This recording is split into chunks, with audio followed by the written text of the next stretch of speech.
Seguimos adiante, 11 da mañá e prácticamente 20 minutos. Isto é Radio Líder Santiago, comeza o curso escolar, comezan os cativos, cativas a chegarse de novo á rutina, os pais tamén, e nós radiofónicamente falando tamén, volvemos á rutina, ás conversas, ás charlas políticas, sociais, deportivas, culturais, de denuncia veciñal, en fin, esas conversas para saber o que ocurre ao noso arredor. Acabamos de falar de a realidade de Padrón e agora falamos da realidade de Santiago de Compostela, que ten un inicio de curso que queremos coñecer da man do presidente dos populares, Borja Verea. Benvido de novo a este estudio neste inicio de arranque de tempada. Un placer estar aquí nos estudios de Radio Líder. Bueno, como foi o verán, antes de nada, señor Verea? Tivo algúns días de desconexión, descanso? Sí, claro, recargamos as pilas, 2-3 semaniñas coa familia, cos amigos, bueno, pues recargando as baterías para esta traca final xa, que xa pasou o Ecuador do mandato e xa entramos na fase final da legislatura en Santiago, xa pensando en 2027, claro que sí. Sí, que queda nada. As eleccións en 2027 son no mes de maio, se non me equivoco. Sí, as eleccións locais non se poden nin adiantar, nin teñen unha data fixa, que é o último domingo de maio, por lo tanto, bueno, pues xa, como digo, pasou o Ecuador, a clave electoral pouco a pouco hai que ir tamén incorporando ao discurso, claro que sí. Vostede dixo moitas veces neste estudio, noutros medios, e recentemente nun comunicado, que está a buscar a maioría histórica nunca antes vista do Partido Popular en Santiago de Compostela. Obxectivo 2027. Sí, do Partido Popular e de ningún partido na cidade. Non? Nos ponemos un obxectivo que creo obxectivamente ambicioso, e creo que temos que poñelo. Despois, se non se cumple, pois habrá que asumir as correspondentes responsabilidades, pero o obxectivo é claro, o obxectivo é transparente, o obxectivo é comprensible. O Partido Popular de Santiago e eu queremos conseguir a maioría máis grande da historia desta cidade. Por qué?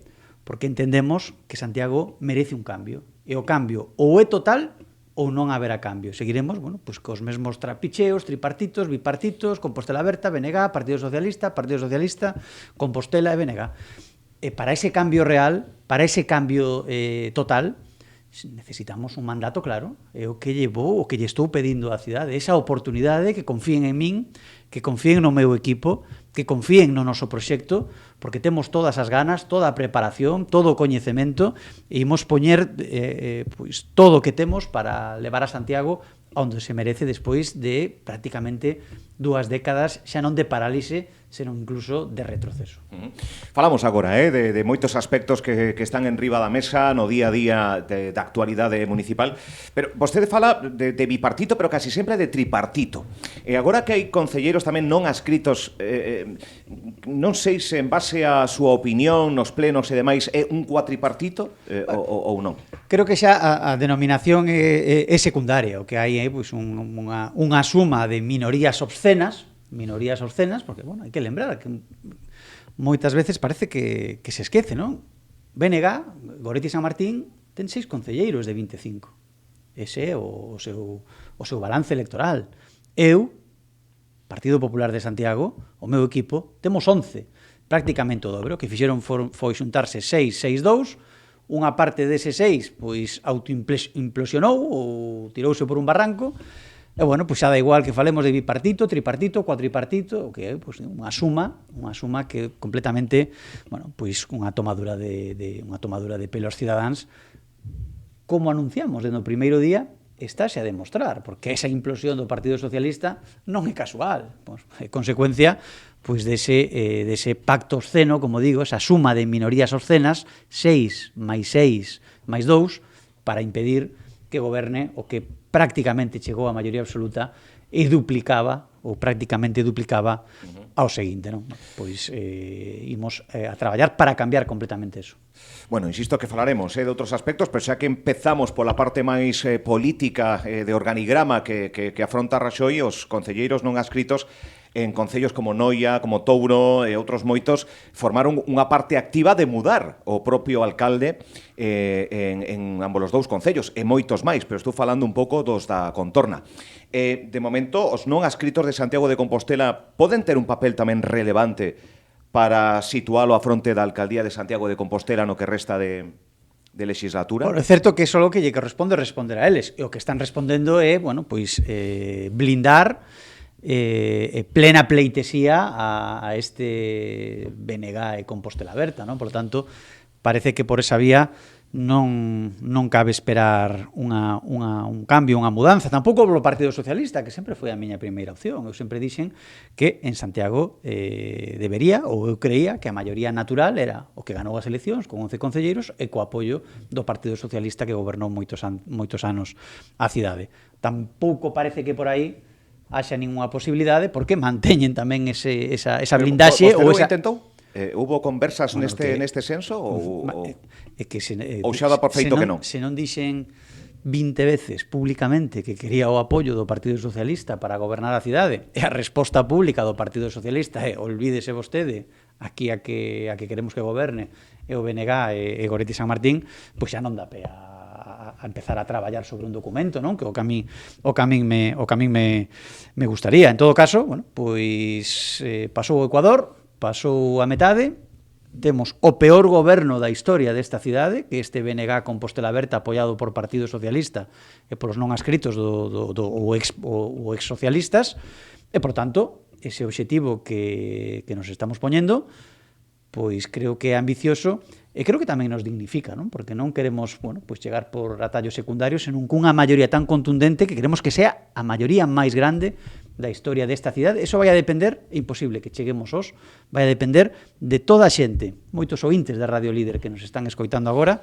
e que non confiaron en min ou que non apostaron polo Partido Popular ou incluso que nunca votaron ao Partido Popular. Eu o que lles estou pedindo é que confíen en min, que me den unha oportunidade, que den unha oportunidade ao meu equipo, que non os imos a defraudar, que está claro que esta suma obscena de minorías que leva gobernando a cidade moitísimos anos é un auténtico desastre. E, bueno, pois o último capítulo da serie, este BNG Compostela Aberta, bueno, pois que ten demostrado, como digo, que o peor goberno da historia desta cidade, que seguramente pois falaremos de moitos asuntos que así o demostran. Claro, son asignaturas pendentes. Agora que falamos do inicio do curso, hai xente que tenta aprobar todo a primeira, hai xente que repite. En este caso, o lixo, eu vivo na zona centro de Santiago de Compostela, no Ensanche, como veciño, pois tamén hai súmome as queixas continuas, o aeroporto que se vai desintegrando, a mobilidade que cada vez é máis costosa, utilizar o transporte público, comercio, 100 comercios en tan só un ano que pecharon as súas portas por múltiples situacións, etcétera. Está algo a facer ben este grupo de goberno? Claro, cando eu digo que estamos ante o peor goberno da historia desta cidade, pois pode alguén decir, pois sí ou non, bueno, pero es que poño datos sobre a mesa, non? Por que é o peor goberno da historia desta cidade?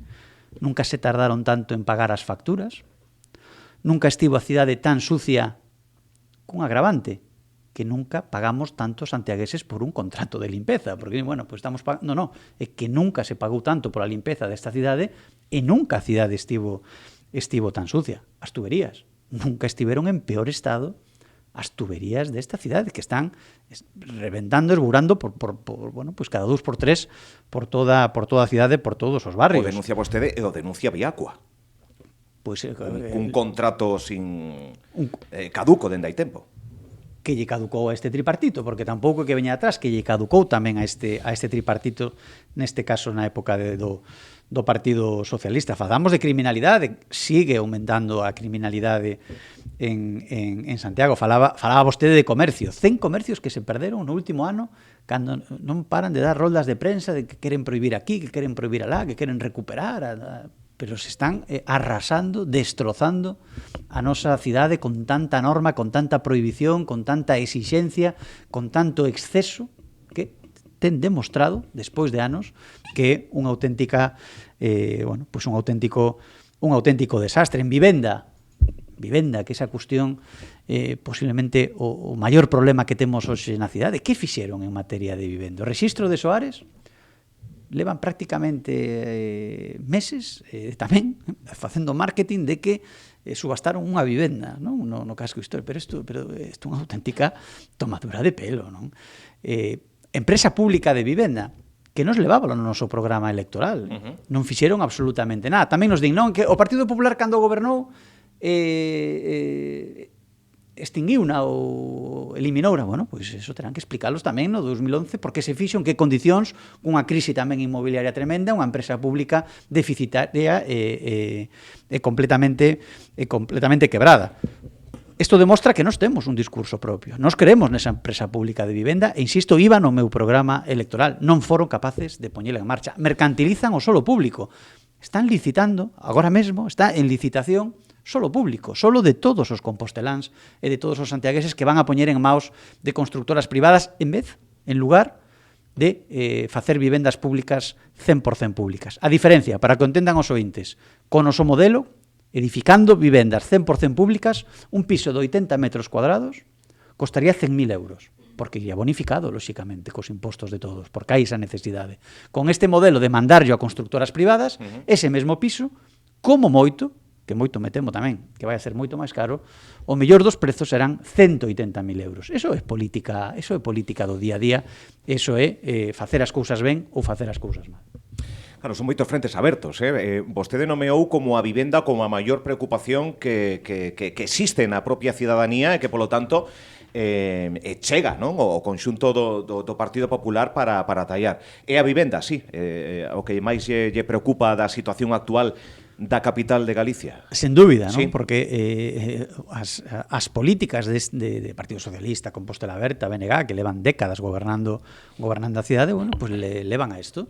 Nun contexto de tensión de vivenda, pois Santiago é a que sale máis perxudicada. Cando ademais non teríamos por que ser os máis perxudicados. Por qué? Porque temos solo suficiente para construir. Nós non somos, por poñer un exemplo, a Coruña, que está limitida nunha península e non hai por onde apañar. Pero que aquí temos solo suficiente, temos esa sorte. Sin embargo, aquí non é imposible, son todo problemas para construir. Banco Público de Vivenda, de alugueiro, que nos propuxemos. Para qué? Para mobilizar a vivenda baleira, que, por exemplo, aquí no Ensanche, estamos no Ensanche falando, está cheo de vivendas baleiras que os propietarios non queren poñer no mercado.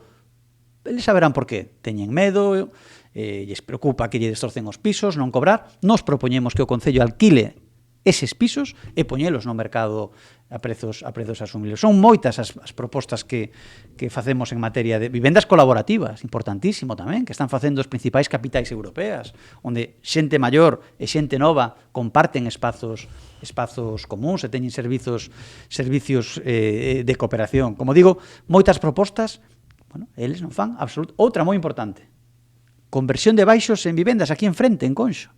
Propuxemos que todos eses baixos que están vacíos, calquera que dé un paseo por Conxo, levan 20 anos vacíos eses baixos. Imos darlle a posibilidade de que sexan vivendas. Bueno, pois, propostas que poñemos sobre a mesa e, bueno, en frente o que temos é un goberno que non fai absolutamente nada. A proposta que puxo en riba da mesa o grupo de goberno é o de zonas tensionadas, que non acabou moi ben, porque ofreceron datos á Xunta que non eran oficiais, digámoslo así. E vostede o denunciou aquí. Como está ese trámite da zona tensionada? É certo que unha das medidas que propón o BNG e Compostela Aberta é a declaración de zona tensionada en Santiago. Nós non apostamos por este modelo. Tamén dixen sempre que se o poñen en marcha e funciona, empezan a baixar os precios de alquiler, as vivendas son asequibles e ten éxito, pedirei disculpas e serei o primeiro en aplaudir, pero non creemos nese modelo. Teño que ser sincero cando falo coa xente. Eu como alcalde non poría en marcha ese modelo. Non creo en que se lle teña que obligar aos propietarios a decir a canto teñen que alquilar os seus pisos. Un propietario compra un piso en Mercado Libre, reforma o piso a precios de Mercado Libre, o que lle costan as ventanas, o que lle costan... E, sin embargo, ten que poñelo en alquiler a precio dirixido. Bueno, oiga, se vostede axuda a esta persona ou a este propietario a comprar o piso e a rehabilitalo, pode ter sentido que o poña no mercado a un precio regulado. Pero como isto de obligarlle a unha persoa que ten un piso completamente mercado, con total liberdade, a poñerlle un prezo? Entendemos que non, e que iso vai a facer que escapen todavía máis pisos.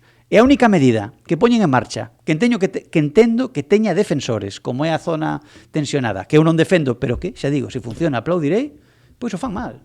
Fan un corta e pega de idealista, unha auténtica bueno, un bochorno que demostra tamén o infantilismo e a bisoñez deste goberno, que ademais pasou todo dicindo bravuconadas de que non ia a cambiarlo porque estaba ben, e, bueno, pois fai 2 días xa sabemos que sí que van a cambiar esta desfeita.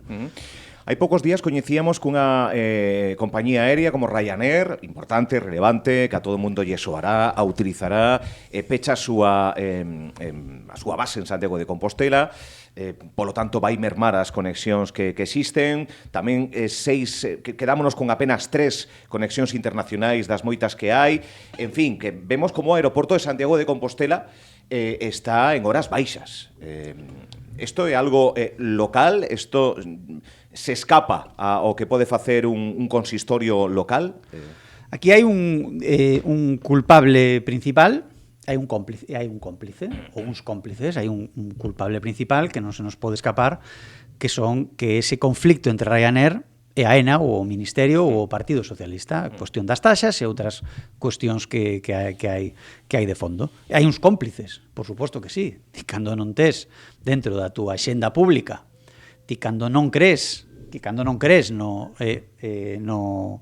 na industria turística, cando non crees na internacionalización, no cosmopolitismo, na universalidade dunha cidade como Santiago e dos seus cidadáns, pois isto acaba tamén tendo consecuencias. Se non está sendo unha voz autorizada, se non está sendo unha voz que denuncia constantemente que queremos o mellor aeroporto do noroeste peninsular, que queremos que chegue máis xente, que cheguen máis visitantes, que traen non só cartos ou non só custe, traen tamén cultura, traen tamén coñecemento, traen tamén outras experiencias, e tamén abre as portas para que nós poidamos salir fora. Por tanto, un aeroporto de primeiro nivel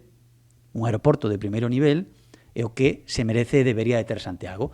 Cando temos uns dirixentes que non creen neste modelo, pois tamén, cando pasa o que pasa, perden toda a autoridade a hora de falar desta cuestión. Por tanto, por suposto que hai un culpable principal, que é o Ministerio, a AENA, nese conflicto con Ryanair, pero hai uns cómplices que foron os gobernos de Santiago de Compostela, especialmente este último, con ese relato turismofóbico que vai en contra do ADN de todos os santiagueses, que sí que creemos en salir fora, en que veña xente nunha cidade cosmopolita e levámoslo, como digo, dentro da nosa carga xenética.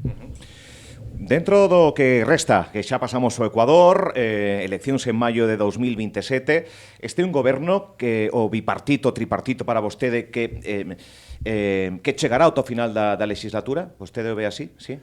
A día de hoxe? A día de hoxe é unha evidencia, non? Temos por unha banda o Partido Socialista que a miña proposta de gobernar pois non atende, el cree que é mellor que siga gobernando o BNG e Compostela Aberta. Temos os non adscritos que, pois tamén están dicindo... Que postura teñen? Pois públicamente o que están dicindo que non queren que eu sexa alcalde, non? Por lo tanto, o que están pois sementando é unha realidade que blindan ao BNG, que blindan a Compostela Aberta, que blindan a Goretti e San Martín. E por qué? Porque son todos o mesmo. É o mesmo BNG, é o mesmo Partido Socialista, é o mesmo Compostela Aberta, é o mesmo non adscritos. Sempre o demostraron. Sempre que se necesitaron, aí estaba un para votarlle ao outro. Na época de Compostela Aberta con Martiño Noriega, na época de Sánchez Bugallo co Partido Socialista e agora co BNG. Por tanto, eu estou convencido, pois opoño ese obxectivo tan ambicioso, que a cidade hoxe é plenamente consciente que dá igual votar o Partido Socialista, a Compostela Aberta, ou a BNG, ou a independentes ou non adscritos, é votar o mesmo. Sempre van a estar uns aos outros para axudarse. E, por tanto, hai unha única alternativa de cambio, unha única alternativa de futuro, un único modelo de cambio real, de cambio total, que somos nós. E, ademais, o estamos demostrando con traballo, estamos demostrando con tenacidade, estamos demostrando hoxe aquí, falando con propostas. Nestes 2 anos, puxemos sobre a mesa 400 propostas. 400 propostas de goberno que se lle poden sumar ao noso programa que presentamos diante de toda a cidadanía. Por tanto, eu espero, como dicía antes, que moitos ointes, de moitos cidadáns de Santiago, pois me vexan a min, vexan o meu equipo, moito máis alá das siglas do Partido Popular, e que nos vexan como esa alternativa, esa oportunidade que nós queremos demostrar que non imos fallar e que imos levar Santiago onde se merece. As siglas dun partido pesan, pero a nivel local non pensan tanto. Neste caso en Santiago sí, por ser capital, por ser unha das 7 principais cidades galegas. É certo que se hai unhas eleccións onde as siglas pesan menos, son as eleccións locais. Pero tamén é certo, eu estou nun partido mayoritario, nun partido cunha tradición, un partido histórico a nivel estatal, que as siglas tamén son importantes porque levan, pois un respaldo detrás. Pero ten toda a razón, porque en clave local son as que menos importan. Por eso o noso proxecto quere ir máis alá das siglas do Partido Popular por unha cuestión evidente. Somos conscientes que só cos votantes do Partido Popular non imos gobernar, porque non son maioría absoluta, é unha evidencia sociolóxica. Eu necesito, o meu equipo necesita, o meu proxecto necesita moitos votantes do Partido Socialista, moitos votantes que nunca votaron ou que non se animaron a votar nunhas eleccións locais, o que votan nas estatais, votan nas autonómicas, pero en clave local pois non teñen non se mobilizan. Por tanto, necesito moito apoio destes votantes que ven que a súa cidade está nunha clara decadencia e que lles pido que neste momento si se mobilicen, e por suposto moito votante do Partido Socialista. Por eso, xa o fixemos nos 2023, que contra todo pronóstico chegamos 11 concelleiros, un programa que intenta pensar sobre todo en clave de cidade, en clave de futuro e non tanto en clave de partido, non? Pois obxectivo a maioría absoluta, que se non me equivoco, a representación que ten Raxoi agora mesmo son 25 representantes. 11 temos nós. 11 ten vostede, o Partido Popular, mellor dito, superando a cifra dos 100.000 habitantes, dous máis. Iríamos a 27, polo tanto, a maioría absoluta serían 14. Serían 14. O sea, estaría vostede a 3. Se pasamos que creo que imos pasar a 27 concelleiros, serían 14, pero cunha diferencia. Non é que sexa máis difícil conseguir o 14 que o 13, porque ao final son porcentaxes. A porcentaxe de maioría absoluta pois está a partir do 42%. 42, 43, 44, 45, dependendo, aí están as maiorías absolutas. As enquisas están nos dando xa o 40 con algo, por tanto estamos rozando esa maioría absoluta, independentemente de que sexan 14 ou 13, non sei se me entende, non é unha cuestión de un peldaño máis, todavía máis difícil, non, é unha cuestión de porcentaxes, estás nesas porcentaxes, independentemente de que sexan 13 ou 14, a maioría absoluta estaría aí. Pois o Partido Popular, en este caso Borja Verea, soñando, anhelando unha maioría absoluta que parece, así a todas luces, que sería unha das poucas alternativas de goberno que o Partido Popular ten na capital de Galicia enfrontándose a unhas eleccións. Isto é así, vostede é consciente diso? Gústame o verbo soñar. Por qué? Porque é certo que en Santiago as maiorías absolutas son prácticamente inexistentes. En toda a democracia conseguiuse polo Partido Popular unha única vez. E sen partidos no mesmo flanco ideolóxico, non, por dicilo de algún xeito. Por tanto, gústame o verbo soñar, porque claro que temos que soñar primeiro os que estamos ao fronte do partido e facer soñar tamén a cidadanía. E respondendo á pregunta, creo ou estou prácticamente convencido 99,9%, de aquí a ano e pico poden pasar moitas cousas, que se non é con esa gran maioría, con esa maioría histórica en Santiago, pois seguirán gobernando os mesmos, con outro formato, con outras caras, con outras alianzas, pero seguirá esa suma obscena de minorías sendo un lastre para esta cidade. Pois Borja Verea, moita sorte neste camiñar, neste tránsito ata as eleccións de 2027. Algúns dins que as eleccións non se gañan, que se perden. Polo tanto, non sei se comparte esa reflexión vostede. Seguramente en liña de saída está, e traballando vemos que está. Pero a xestión da rexidora, neste caso en Santiago de Compostela, tamén ten moito que ver na repercusión de gañar ou perder, non? Sí creo unha cousa, sobre todo en clave local, que un bo alcalde que mellora a cidade é moi difícil que perda o goberno. Dito de outro xeito, pero ven a dar aí. Graciñas, Borja Verea. Un saúdo. Grazas.